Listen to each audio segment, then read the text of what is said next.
Buenas, bienvenido a esta nueva sesión del programa para dejar de fumar online de la consulta de conductas adictivas del área de salud Don Benito Villanueva.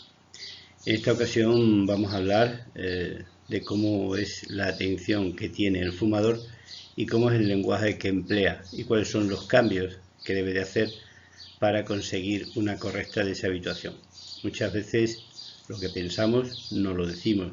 Muchas veces lo que sentimos tampoco lo decimos. Y muchas veces decimos cosas que probablemente tienen mucho que ver con lo que pensamos. Pues precisamente de eso es de lo que se trata, de que prestemos atención a nuestra manera de hablar. El que nos decimos mentalmente cada uno de nosotros o cada uno de vosotros cuando tenéis ganas de fumar, solo cada uno lo sabe. Lo que pensáis, evidentemente, también. Es decir, las ganas de fumar que tengáis en esos momentos pueden aumentar dependiendo de la manera que penséis o dependiendo del tipo de pensamiento que tengáis en esos momentos. Por eso es importante que seáis capaces de daros cuenta de ello y seáis capaces de ver cómo las exageraciones, las ideas de necesidad, las anticipaciones o los permisos pueden hacer que en la manera de afrontar las ganas de fumar no sean las más correctas y nos lleven a tener cada vez más ganas y que a su vez podamos seguir fumando y nos resulte más complicado. Por ejemplo, las exageraciones.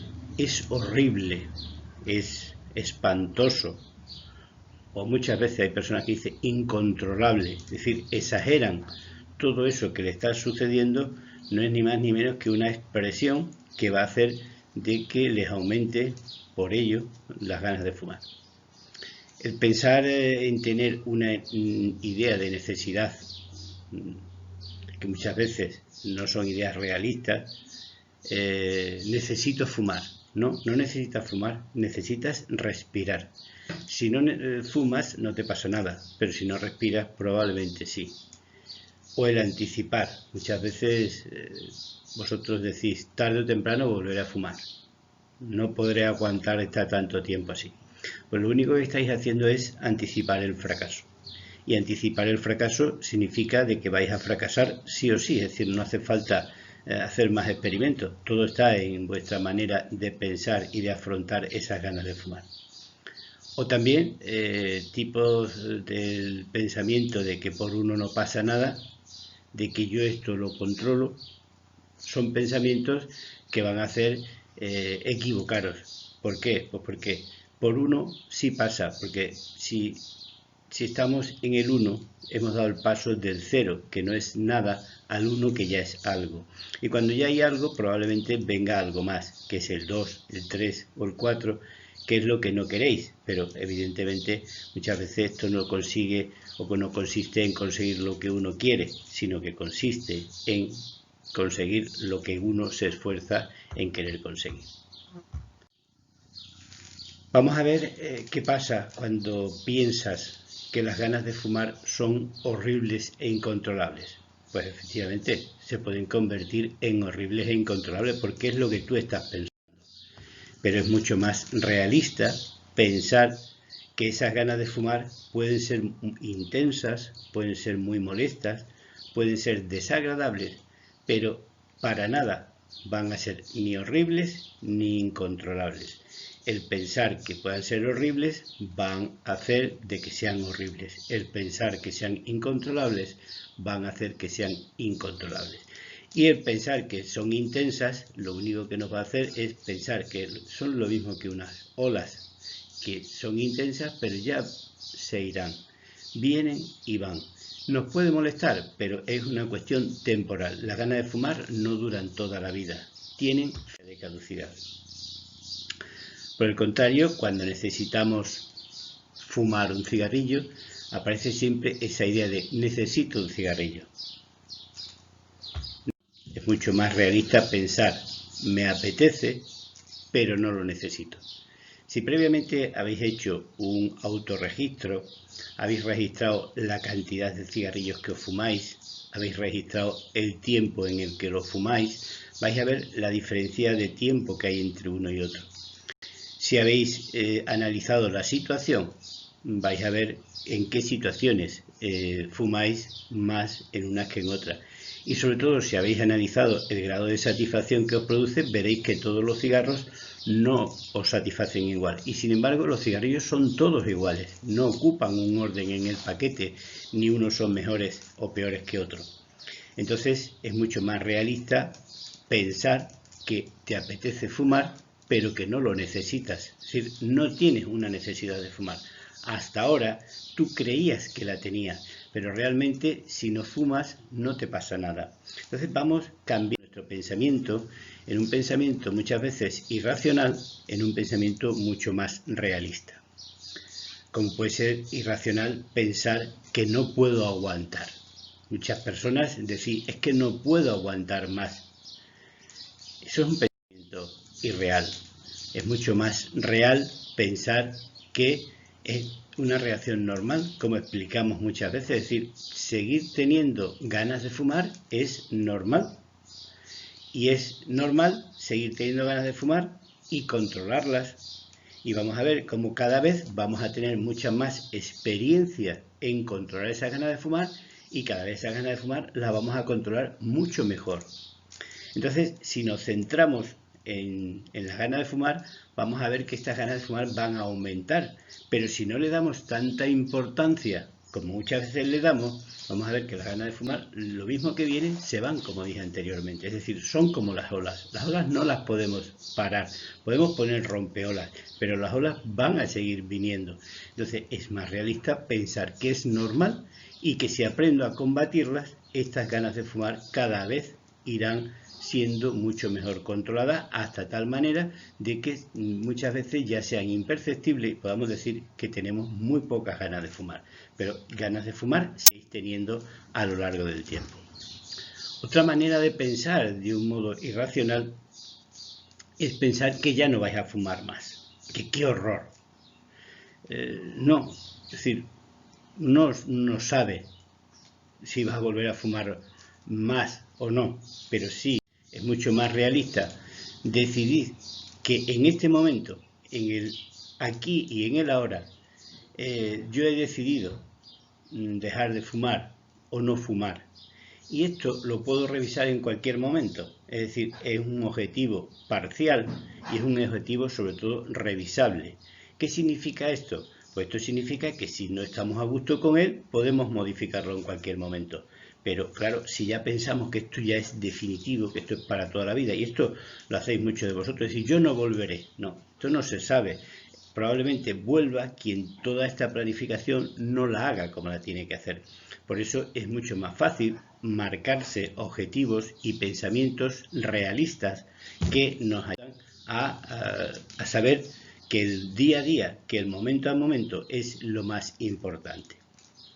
Hay otras veces que encontramos personas, y de hecho ayer vimos un ejemplo de una persona que pueda pensar que por uno no pasa nada. De vez en cuando puedo darme un permiso para fumar un poco. Esto es una idea irracional, y muchas veces estas ideas irracionales las tienen personas racionales, personas que puedan ser grandes profesionales, personas muy bien estructuradas y muy bien amuebladas en su manera de pensar, pero personas en definitiva que han podido estar enfermas de una enfermedad que es la adicción a la nicotina y que se hayan rehabilitado de ella, por así decirlo, de un modo autodidacta, en el cual no sepan realmente cuál es el alcance de ejecutar ese acto. Muchas veces parece que ejercemos una capacidad de control sobre la sustancia cuando la consumimos, y las drogas, si son drogas, es porque quizás esa capacidad de control no la tengamos una capacidad de control que nos parece objetiva, pero es subjetiva. Es decir, es lo que nos parece a cada uno de vosotros. Por eso lo que tenéis que aprender es a ser realista. Y ser realista significa pensar de que no quieres fumar.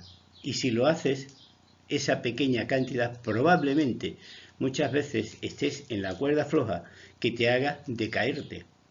Hacer el equilibrio en una cuerda que no está tensada muchas veces hace que tengamos movimientos de modo ondulatorio que no controlamos y que nos hagan decaer. Por eso es mucho más realista pensar que por uno sí puede pasar algo. Por uno puede pasar que el siguiente venga. Porque, vuelvo a repetir, el control sobre la sustancia no se tiene nada más que cuando no se tiene la sustancia dentro. Cuando tenemos la sustancia introducida en nuestro organismo, es la propia sustancia la que desencadena esa enfermedad.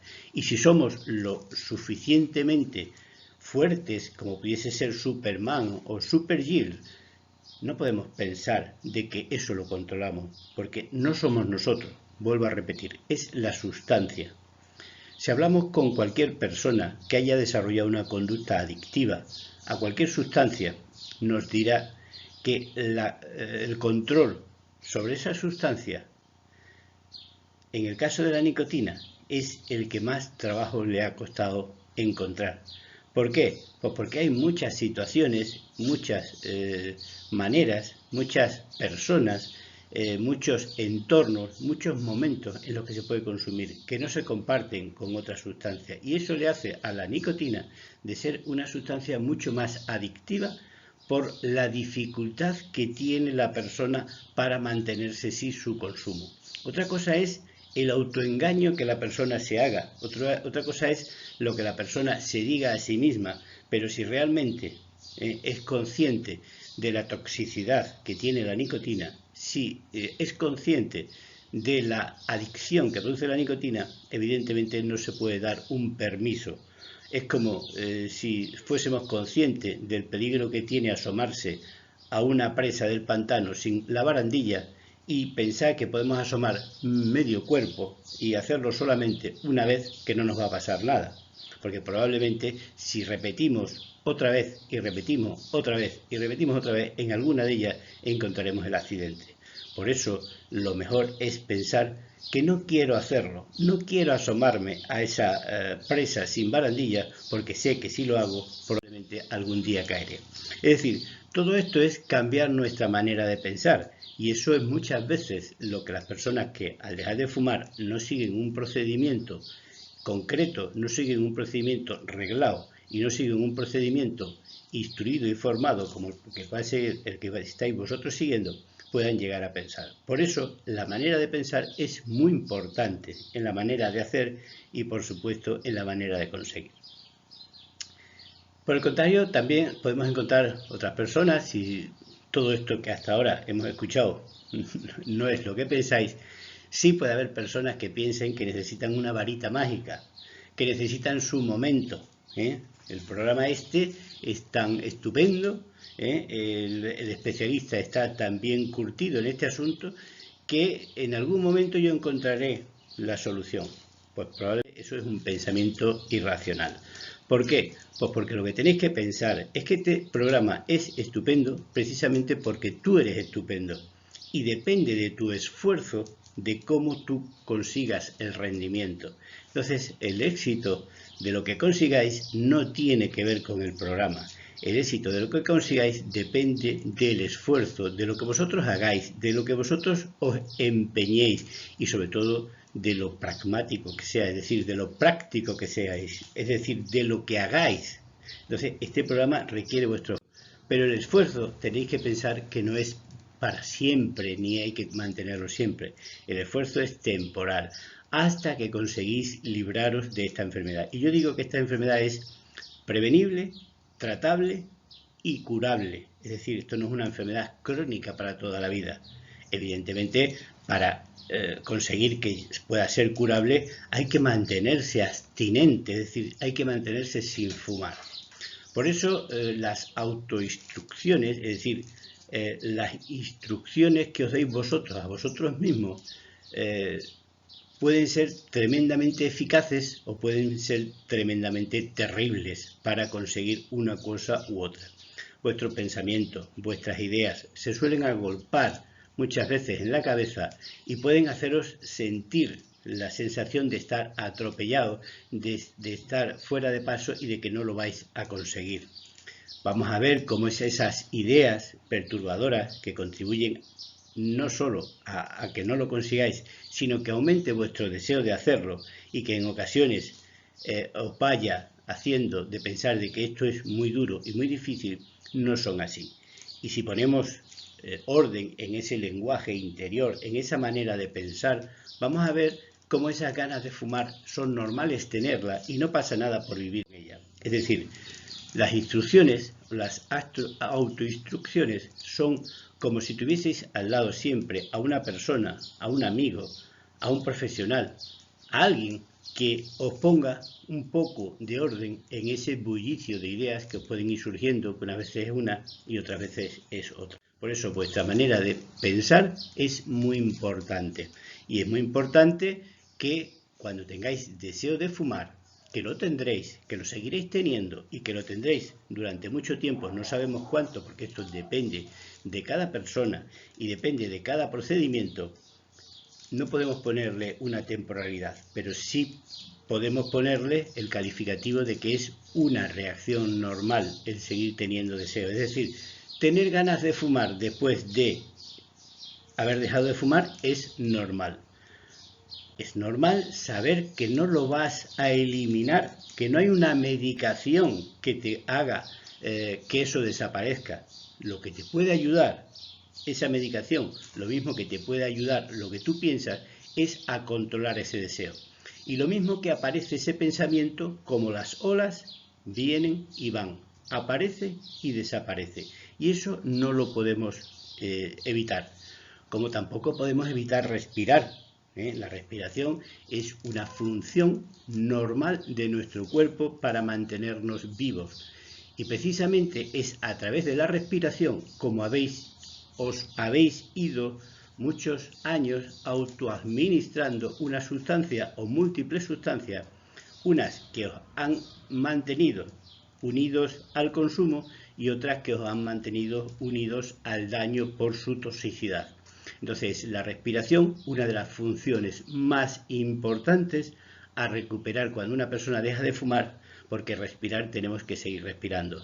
Y no es respirar bien ni respirar mal, sino que el fumador respira de una manera determinada.